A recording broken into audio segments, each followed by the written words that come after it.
Hello friends, आज की class में 8 नवंबर को जो कुमार गौरव सर के द्वारा आपकी फुल पत्ती वाली क्लास करवाई गई है, तो उसका हैंड रिटन नोट्स के रूप में मैं रिवीजन करवा रही हूँ। तो ये क्लास है आपकी वेरी इंपॉर्टेंट होने वाली है, तो प्लीज लास्ट तक क्लास को देखना है।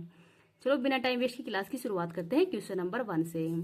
न्यूट्रिनो का अध्ययन करने के लिए ही चर्चा में रहे JUNO वेधशाला का संबंध किससे है? तो चाइना से। तो JUNO वेधशाला है, ये चियांग मेन चाइना कंपनी के द्वारा स्थापित की गई है। न्यूट्रिनो ऑब्जर्वेटरी है और ये पृथ्वी की सतह से 700 मीटर गहराई के अंदर इसको स्थापित किया जाएगा। न्यूट्रिनो है, ये आवेश रहित कण है, तो आवेश रहित कण है तो न्यूट्रिनो है। भारत में कहाँ पे न्यूट्रिनो की वेधशाला स्थापित की गई है? तो ये थेनी तमिलनाडु के अंदर। नेक्स्ट देखते हैं क्वेश्चन नंबर 2। 1 जनवरी 2025 से ही किस देश के अंदर बुर्के पर प्रतिबंध लगाया गया है? तो स्विट्जरलैंड के अंदर। तो स्विट्जरलैंड में ही सार्वजनिक स्थानों पर बुर्के पहनने, चेहरा ढकने और इजाब पहनने पर प्रतिबंध है वो लगा दिया गया है। और अगर इस पर जुर्माना है, इसके खिलाफ जुर्माना कितना लगेगा? तो 1000 स्विस फ्रैंक है वो इस पर जुर्माना लगेगा। पहला देश कौन है जिसने बुर्के पे प्रतिबंध लगाया है? तो फ्रांस के द्वारा 2011 के अंदर ही बुर्के पे प्रतिबंध वो लगा दिया गया था। WHO, ILO, WTO और WEF है, इसका हेडक्वार्टर कहाँ पे? तो जिनेवा के अंदर ही है। नेक्स्ट है क्वेश्चन नंबर 3। पर्यावरण जहाज सूचकांक में शामिल होने वाला भारत का पहला बंदरगाह कौन सा है? तो ये मोरमुगाओ बंदरगाह है, गोवा के अंदर है।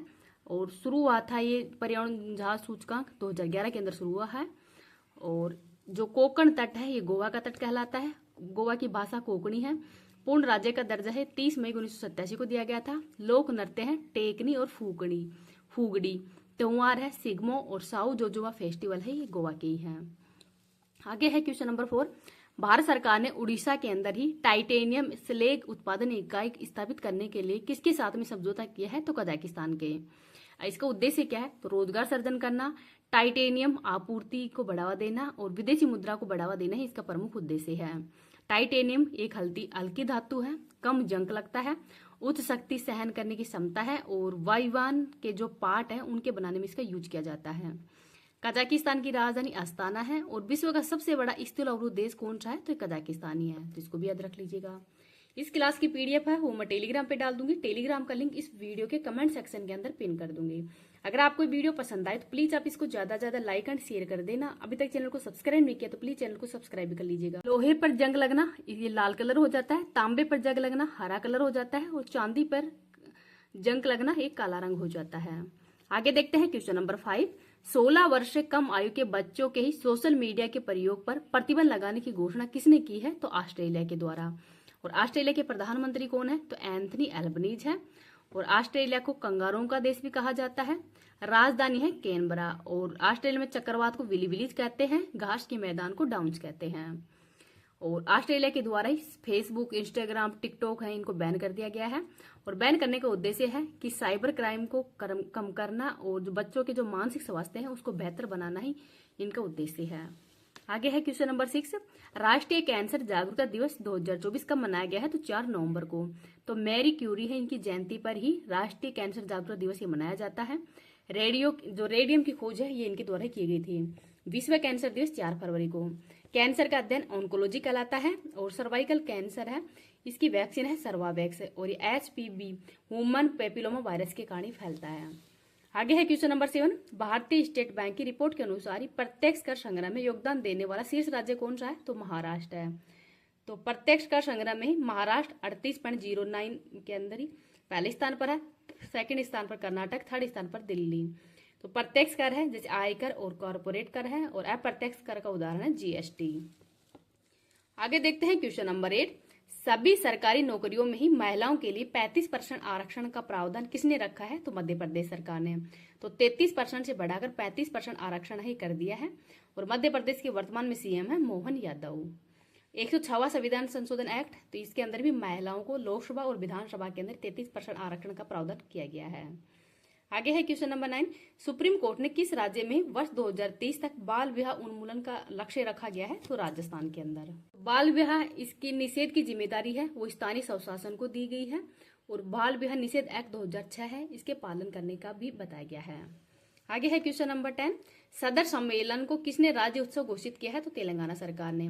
और तेलंगाना के ही मुख्य सचिव शांति कुमार के द्वारा ही घोषित किया गया है। तो सदर सम्मेलन में ही ये दिवाली के बाद 2 दिन तक ये फेस्टिवल चलता है। इसमें सजी हुई भैंसों का जुलूस निकाला जाता है, जो कि शक्ति व गर्व का प्रतीक है। और यादव समुदाय के द्वारा यह सम्मेलन है आयोजित किया जाता है। बथुकम्मा, बोनालू, मेदराम जात्रा और शमक्का शर्लम्मा जात्रा महोत्सव है, ये तेलंगाना की है, तो इनको भी याद रख लीजिएगा। राज्य दर्शन में उत्तर प्रदेश देखते हैं। उत्तर प्रदेश की राजधानी लखनऊ है। मुख्यमंत्री योगी आदित्यनाथ है। गवर्नर है आनंदीबेन पटेल। उप मुख्यमंत्री केशव प्रसाद मौर्य और ब्रजेश पाठक हैं। लोकसभा की सीट 80 है। राज्यसभा की सीट 31 है। विधानसभा की सीट 403 है। संयुक्त प्रांत तो 1937 से 1950 तक ये संयुक्त प्रांत था। उत्तर प्रदेश के रूप में इसकी स्थापना 24 जनवरी 1950 को हुई थी। 2000 के अंदर उत्तराखंड है, उत्तर प्रदेश से अलग होकर नया राज्य बना था। सीमा तो उत्तर प्रदेश की सीमा है वो राजस्थान, हरियाणा, हिमाचल प्रदेश, दिल्ली, उत्तराखंड, बिहार, मध्य प्रदेश, झारखंड और छत्तीसगढ़ से लगती है। और अंतर्राष्ट्रीय सीमा हो नेपाल से लगती है। उत्तर प्रदेश का राज्य पक्षी सारस है। राज्य पशु है पहाड़सिंगा। राज्य पेड़ अशोका है और राज्य फूल है पलाश का। प्रमुख व्यक्तित्व देखते हैं। गोविंद वल्लभ पंत ये पहले मुख्यमंत्री हैं। 1950 से 1954 तक रहे थे। सुचिता कृपलानी पहली महिला मुख्यमंत्री है। सरोजिनी नायडू पहली महिला राज्यपाल है। और प्रेमचंद की कहानियां तो गोदान, नमक का दरोगा, ये प्रेमचंद भी उत्तर प्रदेश के रहने वाले थे। रानी लक्ष्मीबाई उत्तर प्रदेश की रहने वाली है। बेगम हजरत महल तो 1857 की क्रांति में ही अवध का नेतृत्व करने वाली थी बेगम हजरत महल। लाल बहादुर शास्त्री ये भारत के सेकंड प्रधानमंत्री रहे हैं। और अमीर खुसरो ये भी उत्तर प्रदेश के ही रहने वाले हैं। सुरेश रैना बिलीव इनकी पुस्तक है। अमिताभ बच्चन इनको पद्म विभूषण है, वो 2015 में दिया गया था। मेजर ध्यानचंद हॉकी के जादूगर हैं। पंडित रविशंकर इनको ग्रेमी अवार्ड भी दिया गया है और 1999 के अंदर ही भारत रत्न अवार्ड से भी सम्मानित किया है। मदन मोहन मालवीय बनारस यूनिवर्सिटी की स्थापना इनके द्वारा ही की गई थी। अटल बिहारी वाजपेयी तो 25 दिसंबर को ही इनकी जयंती पर सुशासन दिवस के रूप में मनाया जाता है। कारगिल युद्ध के समय ये प्रधानमंत्री थे भारत के। भारत रत्न अवार्ड 2015 में दिया गया था। और 1980 के अंदर ही बीजेपी पार्टी की स्थापना भी अटल बिहारी वाजपेयी जी के द्वारा ही की गई थी। निजामुद्दीन औलिया तो दिल्ली अभी दूर है, ये गयासुद्दीन तुगलक को ही निजामुद्दीन औलिया के द्वारा ही कहा गया था। जगत गुरु रामभद्राचार्य तो ज्ञानपीठ पुरस्कार भी दिया गया है इनको हाल ही में। और रामानंदी संप्रदाय से संबंधित है ये। चौधरी चरण सिंह किसान नेता हैं और भारत के प्रधानमंत्री भी रह चुके हैं। 2024 के अंदर ही इनको भारत रत्न अवार्ड से भी सम्मानित किया है। मायावती उत्तर प्रदेश की सीएम रह चुकी हैं और बहुजन पार्टी से संबंधित हैं। अखिलेश यादव उत्तर प्रदेश की सीएम रह चुके हैं। मुलायम सिंह यादव समाजवादी पार्टी है इनकी, तो इनको भी याद रख लीजिएगा।